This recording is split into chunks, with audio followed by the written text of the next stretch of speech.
这是一个比悲伤更悲伤的故事。有人说这是我看过最难过的爱情电影，把最爱的人交到别的男人手里，那是怎样的一种痛苦。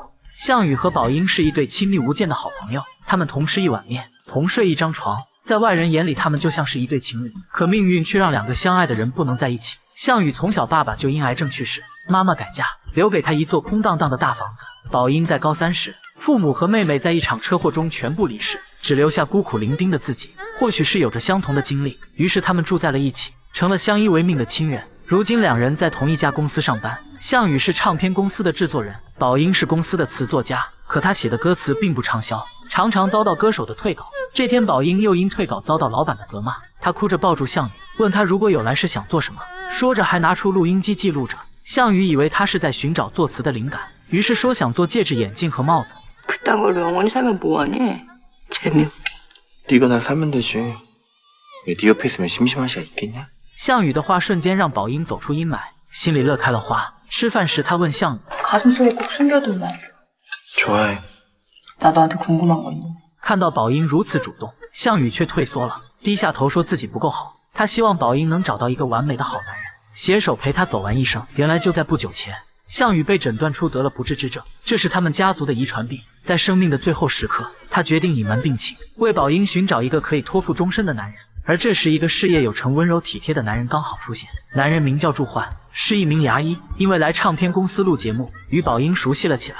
或许是因为项羽说希望他找个好男人，宝英就把认识祝焕的事告诉了他，并说自己爱上了祝焕。得知此事的项羽却怎么也高兴不起来，他借着水流声默默流泪，虽然心里有说不出的痛苦，但也只能独自承受。为了确保祝焕是个值得托付的男人，项羽开始暗中调查他的背景。结果祝焕各方面都出奇的好，不仅拥有自己的牙科诊所，而且身体健康，没有不良嗜好。这让项羽既欣慰又难过。欣慰宝英终于找到了值得托付的男人，难过的是这个人不是自己。然而朋友告诉他，祝焕已经有女朋友了，女友是名摄影师，两人已经到了谈婚论嫁的地步。于是项羽拜托朋友调查珍妮，拍到了她跟别的男人约会的照片，而项羽也因为病情恶化晕了过去。宝英得知后急忙赶到医院，项羽则表现出一副若无其事的样子。宝英十分疑惑，好端端的一个人怎么会突然晕倒？医生帮忙掩饰，说是平时吃饭缺钙导致的晕倒。好不容易把宝英糊弄过去，项羽就拿着照片约珍妮见面，逼她和祝焕分手，否则就要把这些照片公之于众。谁知珍妮根本不吃这套，上去就是一记响亮的耳光。项羽直接被眼前这个彪悍的女人打懵了，见威胁不成，项羽又打起了感情牌。他给珍妮写了一封信，先是为之前的事诚恳道歉，接着告诉她自己无法陪伴心爱女孩的事，希望她能离开祝焕，还附上了自己的癌症诊断书。珍妮被项羽的真诚所打动，她约项羽见面，答应他和祝焕分手，但她有个条件，那就是让项羽做自己的模特。她很好奇一个放不下挚爱的将死之人拍出来的照片会是什么样的。为了宝英的幸福，项羽答应了她。在得到珍妮的承诺后，项羽便开始撮合宝英和祝焕。在一次公司举行的聚会上，作为嘉宾的祝焕恰好也在。项羽故意让宝英坐在祝焕旁边，他礼貌地和祝焕打招呼握手。为了给两人制造单独相处的机会，项羽以加班为由匆匆离开。就这样，他把最爱的人推到别的男人身边。大雪中，他的背影显得格外凄凉。这时，项羽头疼得厉害，一个踉跄差点摔倒在地。他转过身望向宝英，生怕自己生病的事被他发现。回到家，项羽做了宝英最爱吃的泡面，独自一人品尝着内心的苦楚。这时，身后传来了开门声，正在聚会的宝英突然回来了。他坐在项羽旁边拉过泡面，项羽则熟络地递上手中的筷子。如果不是患病，他们肯定是最幸福的一对。此后的日子，项羽遵守承诺做起了珍妮的模特，可他眼里却总有数不尽的悲伤。珍妮告诉他，人应该活在当下，享受人生，即使在生命的最后时刻，也应该跟喜欢的人表达爱意，然后不留遗憾地离开这个世界。可项羽却不想让宝英难过，他宁愿把自己对她的爱埋藏在内心深处，独自承受爱而不得的痛苦。珍妮被这个痴情的男人深深感动，她找到祝焕和他提出了分手。祝焕非但没有生气，反而如释重负，因为这些天的相处，他已经爱上了宝英。他询问宝英和项羽的关系，宝英说在家里他像个妈妈，对自己无微不至的照顾，在工作上又像个爸爸，支持他，帮他解决难题，有时也会像男朋友一样体贴温暖，但他从来不会更进一步。两人始终保持着安全距离，看着心爱的女孩对别的男人侃侃而谈，祝焕莫名的吃起醋来，他嫉妒的吻了上去。得知他们接吻，项羽手足无措的打碎了玻璃杯，还不小心划破了手指。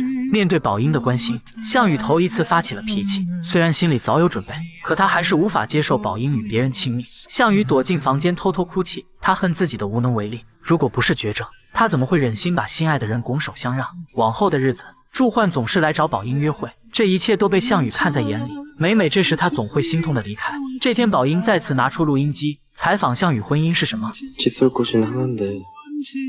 칫솔은 여러 개 들어있어. 宝英好奇这跟婚姻有什么关系？ 칫솔꽂이에 칫솔일처럼.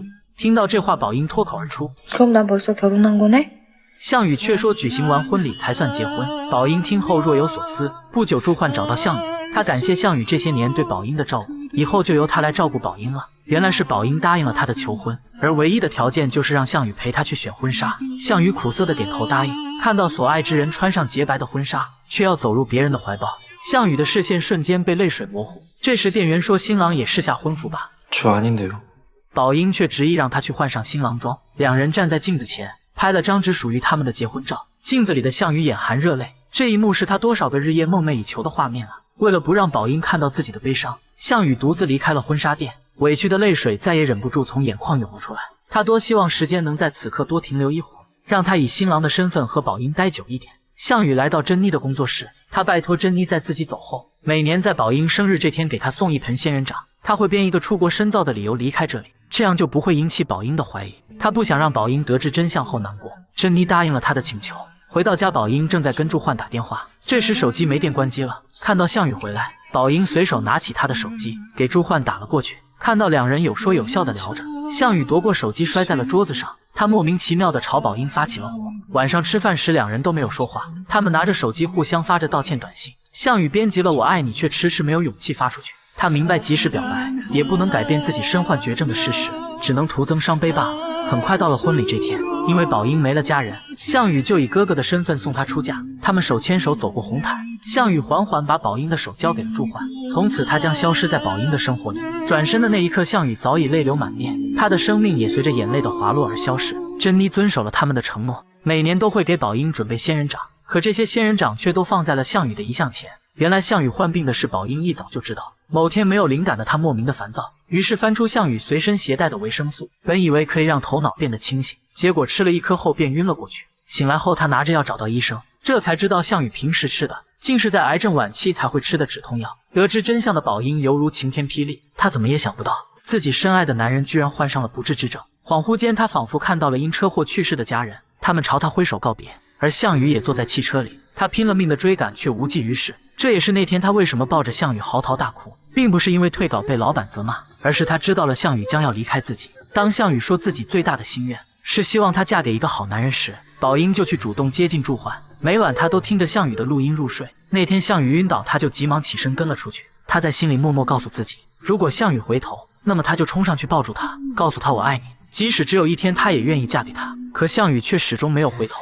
两人在吃同一碗泡面时，宝英其实想对他说， 내가 안아줄게. 내가 같이 죽어줄게.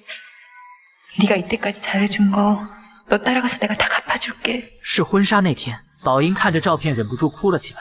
照片上才是她想要的婚礼。两人争吵过后，宝英同样想要告诉他我爱你，可终究还是没能开口。她尊重项羽的选择，所以一直假装不知道，帮他完成最后的心愿。当他们走上红毯，宝英脸上洋溢着幸福的笑容。这一刻就是她和项羽的婚礼。当项羽要把他的手交给祝焕时，宝英不舍得握紧项羽的手，不愿松开。当项羽转身之后，宝英也同样泪流满面。得知项羽的死讯后，宝英也追随他的脚步离开了这个世界。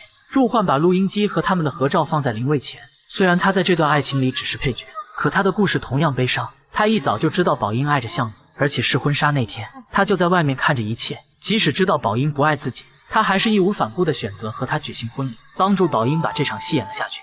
널 찾아온 날 보고 화를 내면 안 돼. 네가 왜 따라갔는지 묻거나 나를 보고 놀라거나 힘들게 널 찾아갔는데 네가 그래버리면 난 울지도 몰라. 우리 거기서 다시 만나면